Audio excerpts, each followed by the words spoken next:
जल को पीने से सारी बीमारी दूर हो जाती थी, लेकिन ईमानदारी आज गंगा जल पी लिया जाए तो बोले कि बहुत भयंकर बीमारी हो सकती है, क्योंकि गंगा जल को लोगों ने गटर के पानी से और शहरों के नाली से गटर से सारा गंदगियों से दूषित कर दिए हैं।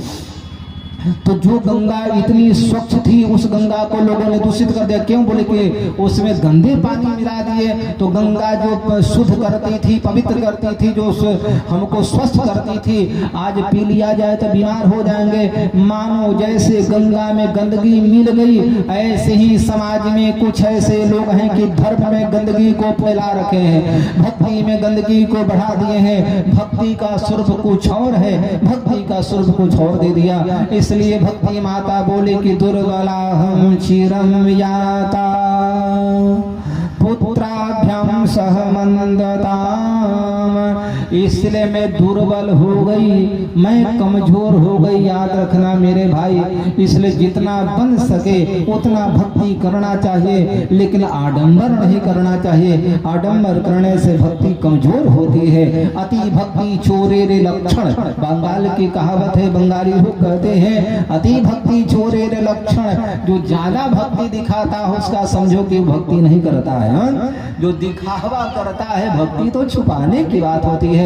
भक्ति माता बोली कि मैं क्या बताऊं, मेरे में भी दोष आ गया है, मैं कमजोर हो गई हूँ। और मेरे पुत्राभ्याम सह मंदताम, मेरे पुत्र भी देखिए तो बेचारे सुस्त पड़े हैं, कुछ नहीं बोल रहे हैं। इसलिए नारद जी मैं क्या करूं? इसलिए वृंदावनम पुनः प्राप्य नवीनेव स्वरूपिणे जाता हम युवती सम्यक पृष्ठ रूपा तु सांप्रतम। भक्ति माता बोली कि मैं तो बीमार हो गई थी, मैं भी दुर्बल हो गई थी, लेकिन वृंदावनम पुनः प्राप्य, मैं वृंदावन में जब आई, मानो जब गुजरात से भक्ति माता चली होगी तो चलने के बाद भ्रमण करते करते वृंदावन आ गई। और वृंदावन के पावन धरा पर, पावन भूमि पर भक्ति का जैसे पदार्पण हुआ, जैसे भक्ति आई, तो वहां बोले कि नवे वृंदावनम पुनः प्राप्य।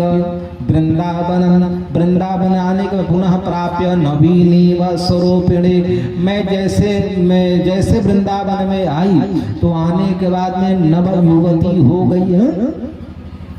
मैं दुर्बल थी, परेशान थी, बीमार थी, रुग्णावस्था को प्राप्त हो गए थे, लेकिन वृंदावन आने के बाद में सारी बीमारी भाग गई, हमारे अंदर जो दुर्बलता थी समाप्त हो गई, और जो है हम एकदम नवीन स्वरूपिणी, मैं युवती हो गई। लेकिन हमारे पुत्र जो है इमौ तु सहितावत्र सुतौ में क्लिश्यतः श्रमात् इदं स्थानं परित्यज्य विदेशं गम्यते मया। तो मैं बताए थे एक दिन कि जिसके जीवन में भक्ति चाहिए वृंदावन चले जाओ, और 2 बार 4 बार जहाँ चक्कर लगाओ कि घर में लड्डू गोपाल को लेकर आइए जाएंगे हम, वहां जाने के बाद हमारे भीतर की भक्ति तरुण हो जाती है, जवान हो जाती है। और वहां भक्ति बेचारी जवान हो गई और भक्ति माता बड़ी प्रसन्न हुई। नारद जी महाराज से बोले कि धन्य वृंदावन इमौ में सहितावत्र। नारद जी लेकिन मैं तो ठीक हो गई, और हमारे बेटे जो हैं, हमारे पुत्र जो हैं, ये ज्ञान वैराग्य जो है, ये अभी भी निद्रा में सो रहे हैं, अभी भी बेहोशी अवस्था में हैं। इसलिए इनका कष्ट अभी तक दूर नहीं हुआ। मेरा कष्ट दूर हो गया लेकिन इनका कष्ट दूर नहीं हुआ। इसलिए मैं विचार करूं कि इदं स्थानं परित्यज्य, मैं इस स्थान को छोड़ करके, यानी वृंदावन को छोड़ करके क्या करूं? विदेशम गम्यते मया। भक्ति माता बोली कि मैं विदेश जाना चाहती हूँ, वृंदावन छोड़कर मैं विदेश जाऊंगी। नारद पूछे क्यों? बोले कि मेरा तो एक ही 2 बेटे हैं, ज्ञान और वैराग्य। अच्छा माता पिता बताओ, सत्यानंद स्वामी सुना रहे थे और आप लोग कई बार सुने होंगे, माताएं जो सत्कर्म करती, पूजा पाठ करती, उसका पूरा पूरा उन्हीं का होता है। और बड़ी सुंदर उदाहरण दिए थे आपने। तो लेकिन समस्या ये है कि ये देवियां कभी पूजा पाठ अपने लिए करती ही नहीं। पूजा पाठ का पूरा पूरा फल इनको होता है, न पति को मिलेगा, न बेटे को मिलेगा, न बेटी को मिले, कुछ नहीं। जो भी पूजा सत्कर्म करे सब अपने लिए होता है। लेकिन मजे की बात यह है कि जो पूजा करती हैं तो अपने लिए करती ही नहीं है। अपने कितना भी बुखार में हो, कितनी परेशानी हो, लेकिन पता चला कि बेटा बीमार पड़ गए तो चल नहीं पाती है, कैसे बुखार में लथपथ दवाई खा कर आई, देवी माता पर देवी माता के मंदिर में आने के बाद में माथा पटकी, माथा ठीक, अब बोले कि हे माता जी, हे देवी माता, मेरे लाल को, मेरे बेटे को सही कर दो तो तुमको ये चढ़ाऊंगी, ये मनोती करके चली जाती हैं। और पता चला कि कुछ तो पूजा पाठ बेटे के लिए करती हैं, कुछ पूजा पाठ बेटी के लिए करती है, कुछ पूजा पाठ पति के लिए करती है, कुछ पूजा पाठ जैसे कुछ करवा चौथ होता है तो ररका पाछी होता है, तटकन छठ और झूतिया भूतिया कितने सारे व्रत होते हैं। अब जरा बताओ कि कुछ तो बेटे के लिए हो गया, कुछ पति के लिए, कुछ संकटा माई के भी हो गया। संतोषी माता का पैसा कहाँ से आ जाए? हम तो संतोषी माता का व्रत करेंगे लक्ष्मी के लिए, करवा चौथ करेंगे पति के लिए, और जो बल व्रत करती हैं बेटे के लिए। ये बिचारी मंदिर में जब भी जाती है, माँ याद रखना, जब भी स्त्री धर्म पत्नी जाती है तो अपने लिए कुछ नहीं मांगती है। मांगेगी तो बेटी का बेटा हो जाए, हमारे भाई का बेटा हो जाए, भाई के पत्नी का बेटा हो जाए, अपने लिए कभी कुछ मांगती ही नहीं, याद रखना। क्योंकि माता के जीवन में पुत्र का दुख से बड़ा कोई दुख नहीं होता है, याद रखना। इसलिए भक्ति माता बोली कि देखो भाई, जब मैं तो ठीक हो गई, तरुण हो गई, जवान हो गई, मेरे जो बेटे हैं अभी तो क्लेशयतः श्रमात्, अभी तो संकट युक्त है, क्लेश युक्त है, इसलिए कैसे तो इनको ठीक ली भारतवर्ष में नहीं होगा तो विदेश चली जाऊंगी, याद रखना। और सही में जाने को तैयार भी हो गई। इदं स्थानं परित्यज्य विदेशं गम्यते मया, मैं विदेश जाऊंगी। अब भक्ति तैयार हो गई। देवर्षि नारद जी महाराज बोले कि बस थोड़ी देर रुक जाओ माता जी। बोले क्यों? बोले कि आप विदेश चली जाओगी तो भारत में रह क्या जाएगा? हाँ, ईमानदारी बताऊं, भारत में कुछ है, कुछ बढ़िया चीज है, महत्वपूर्ण चीज है, तो उसका नाम भक्ति है, याद रखना। भक्ति है, इसलिए भक्ति नृत्यति यत्र च, भारत में कुछ मिले नहीं। देखो सोच सनातनियों का, हम सब के अंदर कितनी भक्ति है, याद रखना।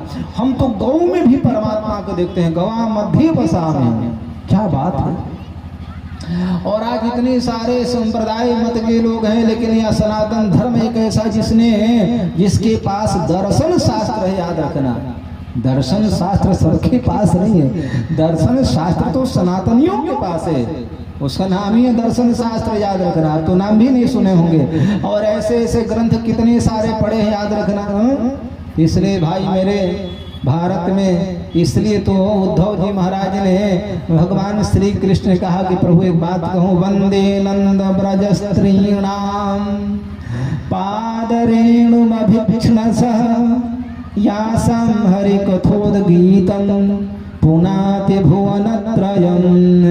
उद्धव महाराज बोले कि हे गोपियों, जो उद्धव जी महाराज ने जाकर के गोपियों को ज्ञानोपदेश कर रहे थे, अब भ्रमर गीत के माध्यम से गोपियों ने उद्धव को ज्ञान को हवाला कर दिया, ज्ञान को समाप्त कर दिया। किमिह बहुसढ़ंग्रे गायसि त्वं यदूनाम। और गोपियां ने जो भ्रमर गीत के माध्यम से उद्धव को सुनाई तो उद्धव को सारा ज्ञान समाप्त हो गया महाराजा। इसलिए वृंदावन में एक आश्रम है, एक जगह है ज्ञान गोदड़ी मोहल्ला है, और वहीं पर गोपी उद्धव संवाद हुआ था। गोपियों ने इतना व्यवचार किया, इतना बोली, उद्धव की आवाज समाप्त हो गई। और जब देखी कि अनन्य श्रद्धा भगवान के प्रति है, तब जाकर के उद्धव जी महाराज ने हाथ जोड़ करके बोले कि वंदे नंद ब्रज स्त्रीणाम, मैं ब्रज कन्याएं, हे ब्रज गोपिकाओं, वंदे, मैं आपको प्रणाम करता हूँ। किसको? पादरेणुमभिक्षणसः, मैं तुम्हारे चरण के रज को प्रणाम करता हूँ। बोले क्यों? कि आसं हरि कथोद्गीतं पुनाति भुवनत्रयम्। जिसकी ऐसी श्रद्धा, ऐसी निष्ठा, पूर्ण समर्था भगवान श्री कृष्ण के चंद्र के चरणों में याद रखना। यज्ञ का जो फल होता है, तीर्थ करने का जो फल होता है, दान करने का जो फल होता है, यज्ञ करने का जो फल होता है, भजन करने का जो फल होता है, सत्कर्मों का जो फल होता है, वो फल क्या होता है बोले कि भगवत प्राप्ति होती है। वो सारा का सारा फल हमने तुम्हारे जीवन में देखा है। बड़े बड़े योगियों के जीवन में, बड़े बड़े संतों के जीवन में हमने जो नहीं देखा, गोपियों वो तुम्हारे जीवन में देखा।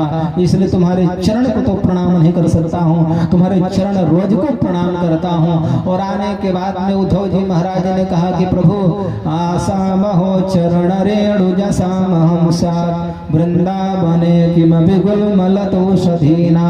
हे प्रभु, मैं उद्धव कहता हूँ, हमारा जब भी जन्म हो तो भारतवर्ष में हो, याद रखना। और भारतवर्ष में हो जाए मनुष्य का शरीर तो कोई बात नहीं है, मनुष्य नहीं बन पाए तो क्या बताएं। बोले कि भारतवर्ष में है, भारतवर्ष में भी उत्तर प्रदेश में, उत्तर प्रदेश में हो तो वृंदावन में हो। और वृंदावन में मनुष्य बनने का यदि पात्रता मेरे जीवन में नहीं है तो कम से कम नाली के कीड़े कीड़े वगैरह बना देना, पशु पक्षी बना देना, गाय बैल बना देना, मैं यहीं पर रहूंगा। और वो भी उसके लायक नहीं हो तो प्रभु गुलमलतौषधीनाम, अब वृंदावन के वृक्ष बना देना, यहाँ पर हमको कोई पेड़ पौधे बना देना, कहीं कुछ कर देना कि ब्रज छोड़ करके मेरे कहीं मत भेजना, याद रखना। तो भाई मेरे जो भारतवर्ष में हो कहीं पर नहीं, याद रखना। यही तो देख करके भगवान नारायण जो है, परमात्मा जो है, ईश्वर जो है भारतवर्ष में आते हैं। भारतीय लोग यदि धर्म न करें, भारतीय लोग यदि भक्ति को न करें तो विदेशी क्या करेंगे, याद रखना। विदेश में स्पेन से लेकर के, अमेरिका से लेकर के, इंग्लैंड से लेकर के और अन्य जो है देशों में जो भक्ति का प्रचार है भारत के संतों का देन है। इसलिए संत करते क्या है, देखो आज इस पंडाल में इतने सारे लोग बैठे पड़े हैं, कुछ लोग बेचारे सड़कों पर बैठे हैं, कुछ खड़े हैं, कुछ बाजार में बैठे हैं, कुछ दुकान पर बैठे हैं, कुछ पंडाल में उधर बैठ करके चलते फिरते कथा सुन रहे। क्या है, यही संतों का देन है, जिनके प्रवचन से, सत्संग के माध्यम से भक्ति यहाँ बरकरार बनी हुई। लोग कहते हैं कि कथा का लाभ क्या है, कथा के लाभ यह है कि कथा नहीं होगी तो भक्ति समाप्त हो जाएगी, याद रखना। आज थोड़ी बहुत भक्ति है, हम धर्म कर्म करें तो कथा की देन है। जब कथा खत्म हो जाएगी, कथा होनी बंद हो जाएगी तो हमारे भीतर जो भक्ति पनप रही है, हमारे भीतर जो भक्ति अंकुरित हो रही है, वो भक्ति समाप्त हो जाएगी, याद रखना। इसलिए देवर्षि नारद जी महाराज ने भक्ति माता को विदेश जाने से रोक दिया, रोका। और इसका सांकेतिक भाषा एक और है कि यदि संत नारद नहीं होते, या आज के समय में भैया देखो, चाहे शंकराचार्य स्वामी हो, चाहे निम्बारकाचार्य स्वामी हो, चाहे वल्लभाचार्य स्वामी हो, या फिर रामानुजाचार्य मतावलंबी हो, जो भी संत हैं इन्हीं का देन है कि भी प्रयागराज में पहुंच जाओ तो लाखों की नहीं करोड़ों की भीड़ है। इन संतों का देन है कि गांव से चंदा मांग करके चावल गेहूं आटा फाटा लेकर प्रयागराज पहुंच गए। और फिर कुंभ लगेगा हरिद्वार से लेकर के प्रयागराज से, तो करोड़ों करोड़ों लोग जानते हैं, जाते हैं, स्नान करते हैं। यदि संत नहीं होते तो बताओ कौन धर्म का प्रचार करता, भक्ति का प्रचार करता। विदेशम गम्यते माया, विदेशी में बेचारी भक्ति तो विदेश चल ही जाती। नारद ने कहा कि माता जी मैं जाने नहीं दूंगा, मैं प्रचार करूंगा। और देवर्षि नारद जी महाराज ने भक्ति माता के कष्ट को दूर करने के लिए, ज्ञान वैराग्य को स्वस्थ करने के लिए नारद जी महाराज जो है माता भक्ति से प्रार्थना किए कि माता जी आप मत जाइए और आप यहीं पर रहिए। भक्ति माता बोले जरठत्तम ने समाया तो तेन दुखे न दुखिता, साहम तो तरुणी कस्मा सुतो वृद्धो कुतो मीमाम। मैं कहाँ तरुण हूँ, मैं कहाँ जवान हूँ, कहाँ मेरे बेटे वृद्ध हैं। नारद जानते हो, घटते जरठा माता तरुणी तनया बितो त्रयाणं सहचारिणो परित्वाद वै परित्य कुतम। हम तीनों एक साथ में रहते हैं, लेकिन यहाँ तो विपरीत हो गया है। ज्ञान अचेत अवस्था में है, वैराग्य अचेत अवस्था में है, और मैं बोल रही हूँ। और संसार में भी देखा जाता है नारद कि संसार में जब माँ वृद्ध हो जाती है, बुजुर्ग हो जाते हैं, वृद्धावस्था को प्राप्त होती है, तो बेटा तरुण होता है, बेटा जवान होता है। लेकिन मैं जवान हूँ, मेरे बेटे बूढ़े हैं, क्या किया जाए? इसलिए मैं क्या करूं? अतः सोचामि चात्मानं विस्मयामिष्टमानसा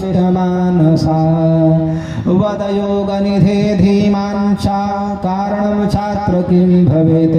हे योग निधे धीमान, हे बुद्धिमान देवर्षि नारद जी महाराज, वर्तमान भूत भविष्यों को जानने वाले, मैं आपसे पूछती हूँ कि ऐसा क्यों हुआ है? अतः सोचामि चात्मानं, अपने अंतःकरण में विचार करके बताइए ना। तब नारद जी महाराज नारद जी महाराज ने आंख बंद कर लिया, और आंख बंद करने के बाद में भगवान का ध्यान करने लगे। अब भगवान का ध्यान किए तो मानो अंदर से आवाज आई कि भैया नारद, ये केवल लीला कलयुग का है, एक कलयुग का दिन है कि भक्ति माता दुखित है। और नारद जी महाराज ने ज्ञानेनात्मनि पश्यामि सर्व में तत्त्वनानघे न विषादस्त्वया कार्यो हरिः शन्ते करिष्यसि। देवर्षि नारद जी महाराज बोले, अंदर में मानो संकेत हुआ, आकाशवाणी हुई, अंदर में विचार आया, ज्ञानेन आत्मनि पश्यामि, ज्ञान रूपी चक्षु के द्वारा जब देखा तो पता चला न विषादस्त्वया कार्यो हरिः शन्ति करिष्यति। अंदर से आया कि कह दो कि विषाद न करे, दुखित न हो, उनका भगवान जल्दी ही कल्याण करेंगे। क्षण मात्रेण तज्ज्ञात्वा वागमोचे मुनीश्वरा। नारद जी महाराज क्षण मात्र में जान गए। याद रखना, कैसे जान गए? बोले कि भगवान की कृपा से जान गए, भगवान ने जना दिया। और नारद जी महाराज बोले कि देवी जी चिंता मत करे, ये जो है पता है क्यों हो रहा है? बोले कलयुग का दिन है ये, वृथा खेद से बाले। देवर्षि नारद जी महाराज ने चिंतन के माध्यम से चिंता का पता कर लिया, परमात्मा का चिंतन किया और भक्ति का चिंता का पता कर लिया। बात याद रखना, संत जो है ना चिंतन करते हैं, और चिंतन के माध्यम से सारा काम हो जाता है। एक बार की मैं बात बताऊं, इसलिए महात्मा के पास जाते हैं, महात्मा से जो कह दे उस वचन को पूरा भी करना चाहिए, बात को रखनी चाहिए। एक समय की बात है,